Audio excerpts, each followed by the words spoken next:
Ubu tuvugana u Rwanda rwamaze gushyira hanze liste y'ibyihebe mpuzamahanga 25 byagiye bikora amahano hirya no hino ku isi, cyane cyane ugasanga bose icyo bahuriyeho ari ugushaka guhungabanya umutekano w'abanyarwanda. Kandi ntabwo ari ibyo gusa, kuko naho baba usanga bakora ibikorwa twakita nk'aho atari ibya kimuntu. Abangaba bakaba bahagarariye imitwe y'iterabwoba cyangwa se bakaba bayitera inkunga. Ikigo gishinzwe iperereza ku by'imari Financial Intelligence Center cyasohoye urutonde rwa mbere rwuzuye mu Rwanda rugaragaza ibyihebe n'abaterankunga b'iterabwoba. Ahangaha hakaba harashyizwe hanze amazina y'abantu 25 bashinzwe gutera inkunga, gutegura cyangwa se gushyigikira ibikorwa by'iterabwoba bigamije kugira nabi igihugu cy'u Rwanda. Uru rutonde kandi rwemejwe na komite y'igihugu ishinzwe kurwanya iterabwoba National Counter Terrorism Committee, rwateguwe hashingiye ku iteka rya Minisitiri w'Intebe nimero 001 akarungo kaberamye 03 ryo kuwa 22 Mutarama umwaka 2025, rugaragaza abantu bivuga ko bayoboye cyangwa se bateye inkunga ibitero, bakarikirita abarwanyi cyangwa se bakamamaza ibitekerezo by'ubuhezanguni bigamije guhungabanya umutekano w'abanyarwanda. Nkuko byagaragajwe muri iyi nyandiko, abashyizwe kuri uru rutonde bahuriweho nuko bafitanye isano n'imitwe y'iterabwoba irimo Democratic Force for Liberation of Rwanda FDLR, Rwanda National Congress RNC, ndetse n'umutwe witwa CNRD FRN, hamwe n'indi mitwe yitwaje intwaro. Mu kanya gakurikira tugiye kurebera hamwe aba bantu 25 bashyizwe ku rutonde bagahamwa ibi byaha by'intambara ndetse no gushaka guhungabanya umutekano w'u Rwanda ndetse no ku isi yose. Ngira ngo niba utarakora subscribe kuri Biga Media, akora subscribe kugira ngo tujye tubana amakuru n'ibiganiro bya buri munsi. Ngindi Mugisha Fabrice umungu Imana n'abantu nkabimfura cyane. Reka dukomeze. Ku mwanya wa mbere turahasanga uwitwa Lieutenant General Gaston Iyamuremye w'imyaka 76, azwi kandi ku izina rya Victor Byiringiro. Ni perezida wa FDLR, ashinzwe guteza ndetse no gutegura ibitero by'iterabwoba ku Rwanda, gusahura abaturage ndetse no gutera inkunga iterabwoba binyuze mu misoro itemewe n'ubucuruzi bw'amabuye y'agaciro mu burasirazuba bwa Repubulika ya Demokarasi ya Kongo. Uyu nguyu kandi yashyizwe ku rutonde rwemejwe n'inama y'umuryango w'abibumbye ibinyujije mu byemezo by'igihumbi na 533 ndetse n'ibihumbi 2078 ndetse no mu itangazo rya Perezida wa Leta Zunze Ubumwe za Amerika yitwa Executive Order 1341. Turasanga uwitwa Major General Pacifique Ntawunguka w'imyaka 61, azwi kandi ku izina rya Omega. Uyu nguyu akaba ari umuyobozi wa FDLR Foka, ashinzwe gutegura ibikorwa by'iterabwoba bihuza imipaka, gusahura umutungo kamere ndetse no gukoresha abaturage mu buryo bunyuranyije n'amategeko kugira ngo atere inkunga ibikorwa bya FDLR. Uyu nguyu kandi yashyiriweho ibihano n'umuryango w'abibumbye ONU ndetse na Leta Zunze Ubumwe za Amerika i Washington. Ku mwanya wa gatatu turasanga uwitwa Colonel Sylvestre Sebahizi w'imyaka 64. Uyu nguyu kandi akaba azwi ku izina rya Zingazinga, akaba yarahungiye Rusaka muri Zambia. Ikindi kandi uyu nguyu akaba ari mwikwa wahoze ari perezida w'u Rwanda Juvenal Habyarimana, aregwa kuyobora ibikorwa by'iterabwoba bya FDLR hagati y'umwaka wa 2006 ndetse n'umwaka wa 2009, gushakisha inkunga mu bihugu byo mu majyepfo ya Afurika ndetse no kuyobora iyicwa ry'abantu byakorerwaga n'inkiko zitemewe za FDLR zari zizwi nka Kangaroo Courts. Ku mwanya wa gatanu turasanga uwitwa Faustin Ntirikina w'imyaka 68, azwi kandi ku izina rya Zigabi Pacifique.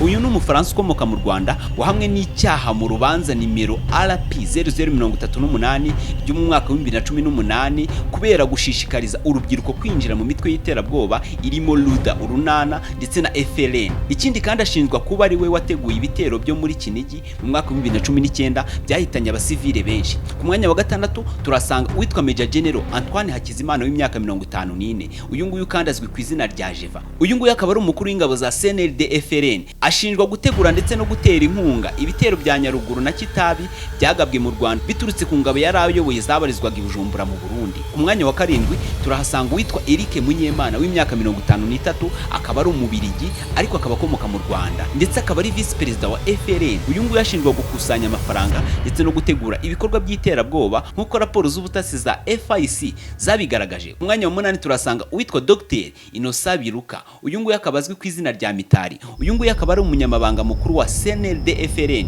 ufite icyicaro muri Multi House, ngaha akaba ari mu Bufaransa. Uyu nguyu yahamijwe icyaha kimwe na Ntirikina cyo gushishikariza urubyiruko kwinjira mu muryango wa P5.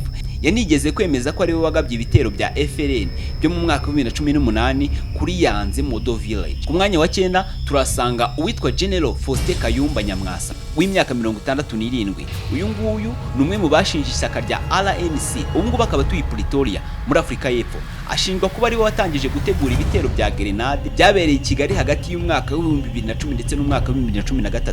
Ikindi kandi ashinjwa kuyobora igice cya gisirikare cya RNC ndetse no gutegura uburyo bwo gutera inkunga imitwe y'iterabwoba. Ikindi kandi inyandiko z'urukiko zimuhuza n'abakomanda ba FDLR ndetse na raporo y'impuguke za Loni yo mu mwaka wa 2010. Ku mwanya wa 10 turasanga uwitwa Emmanuel Hakizimana w'imyaka 62. Uyu nguyu ni umwe mu bashinze RNC, ubu akaba atuye muri Canada. Ashinjwa gukusanya amafaranga ndetse no gushishikariza abantu kwinjira mu bikorwa bya gisirikare bya RNC ndetse n'indi mitwe yitwaje intwaro y'abatavuga rumwe n'ubutegetsi bwa Repubulika y'u Rwanda.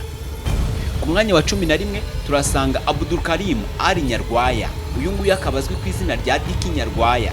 Uyu nguyu akaba afite ubwenegihugu bw'Ubwongereza kandi nanone akaba ashinjwa gukusanya amafaranga ndetse no gushyigikira ibikorwa iterabwoba bya P5 mu bufatanye na Kayumba Nyamwasa. Ku mwanya wa 12 turasanga uwitwa Major Robert Higiro w'imyaka 55. Uyu nguyu kandi akaba azwi ku izina rya Gasisi, akaba atuye i Nairobi. Ashinjwa gutegura ibikorwa bya RNC ndetse no guhugura abashaka kwinjira muri uyu mutwe ndetse no gukusanya inkunga y'amafaranga ku bikorwa bya gisirikare by'iri shyaka mu karere. Ndetse nanone ku mwanya wa 13 turasanga uwitwa Frank Ntwari w'imyaka 47. Uyu nguyu akaba ahagarariye RNC muri Afrika y'Epfo kandi ashinjwa kugirana imikorere na FDLR, gutegura gushishikariza abantu kwinjira mu ngabo no gukusanya inkunga y'amafaranga mu bikorwa bya gisirikare bya RNC. Ku mwanya wa 14 turasanga uwitwa Inyase Rusagara w'imyaka 39. Uyu nguyu akaba ari umuvugizi wa RNC muri Leta Zunze Ubumwe za Amerika. Ashinjwa gushyigikira intego za FDLR, gukwirakwiza ibihuha ndetse no guteza urwango ku Rwanda ku mbuga nkoranyambaga. Ku mwanya wa 15 turasanga uwitwa Jean Paul Turayishimiye w'imyaka 53. Uyu nguyu akaba ari umusobanuzi w'iby'amategeko uba muri Amerika kandi akaba ari umwe mu bashinze Rwanda Alliance for Change RAC urunana. Ikindi kandi ashinjwa gukoresha YouTube channel ye yitwa East African Daily mu gutera ubwoba, gukusanya inkunga y'amafaranga ndetse no gushishikariza abantu kwinjira mu miryango ya P5. Ku mwanya wa 16 turasanga uwitwa Gaspard Musabyimana w'imyaka 70.